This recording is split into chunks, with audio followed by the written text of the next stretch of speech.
In this video, I will be discussing three prime terms that we often use in the operating system.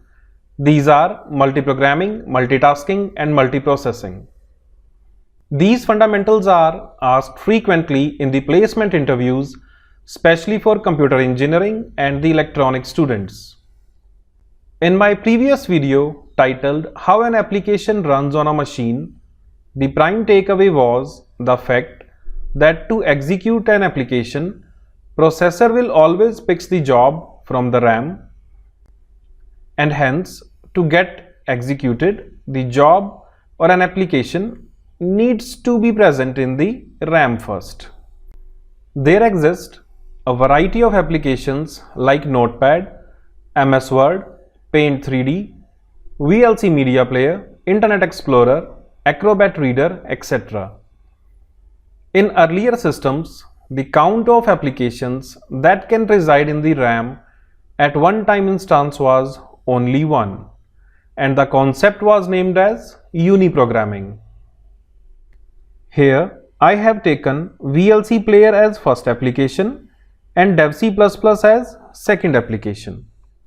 According to uniprogramming, the second application can occupy the RAM only when first leaves it.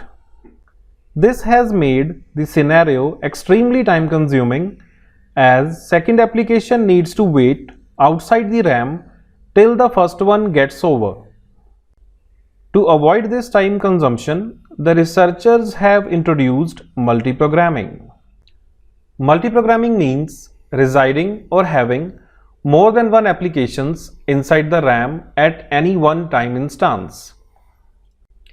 This is beneficial due to the fact that when one application gets over, the second can be given the CPU immediately for its processing, as the second application already resides in the RAM. Otherwise, CPU has to wait or sit idle for the time duration that get consumed for loading the second application in the RAM. Please note that the multiprogramming means residing multiple applications in the RAM, and it doesn't mean executing multiple applications at a single time instance. Next is multitasking, and this can be seen as an extension of multiprogramming. Multitasking is performing multiple tasks where a single processor executes the applications present in the RAM by switching over these applications one by one with a lightning speed. Actually, one processor can execute or process only one application at a time, but super fast switching of the processor will create an illusion that all the applications residing in the RAM are having a separate CPU or dedicated processor to process them. Multitasking can be achieved in two ways. In first approach, time sharing has been used, where the processor gets shifted from one application to another after a fixed time slot, or you can say fixed time frame.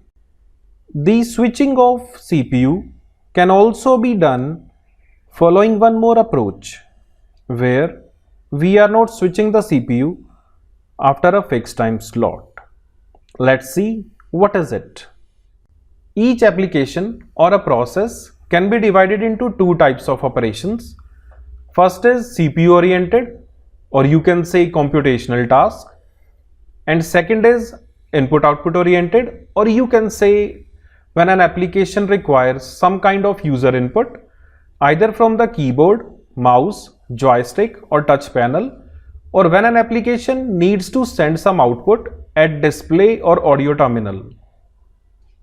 Applications usually have multiple sets of CPU and input-output bound subsections. In case of an input-output oriented task, CPU has nothing to perform and hence it sits idle, because input-output is the job of an I/O processor. And when CPU sits idle, the execution cycles of CPU, or you may say the CPU time, gets wasted, as CPU is running continuously. Therefore, to avoid idle sitting of the CPU, it can be switched to the second application residing in the RAM when first one undergoes its I/O operations. Here, one may think of the applications VLC Media Player and Acrobat Reader executing by the processor alternatively. CPU oriented parts of the applications here, that is VLC and Acrobat Reader, will get the processor alternatively one by one. Next is multiprocessing. It is defined as having more than one processors in the processing unit of a computer system. In this, each processor can execute one application at one time instance, and hence more than one applications can be executed parallelly. In multiprocessing, processors usually share the resources like system buses, RAM, and peripheral devices. Multiprocessing results in time saving as more than one applications can be processed at one time. It also enhances the reliability of the system, as if one processor fails in a set of two or more, then overall job will not get halted and can be taken up by some another available processor. We can see some real life examples related to multiprogramming, multitasking and multiprocessing. Considering human brain as a storage or memory unit, one can have more than one plans, ideas or thoughts related to different happenings or things in the life at one time instance. This relates with multiprogramming, where memory unit is storing many things at a one-time instance. Next, for multitasking, you might have observed a scenario where one is attending a call at mobile phone while driving the car. Here, driving a car and calling at mobile are two different processes, and our brain is switching very fast between the hearing system that body is using for calling and the coordinated system of eyes and legs that body is using for the car driving. This fast switching of the brain will create an illusion that we are doing the things in parallel, whereas brain is executing the task of calling and driving in a time sharing mode. The next real life example is for multiprocessing.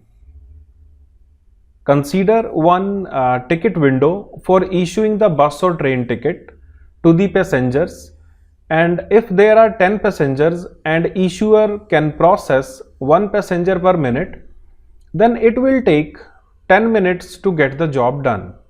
Whereas if we add one more window or the ticket issuer, then the said job will take 5 minutes only.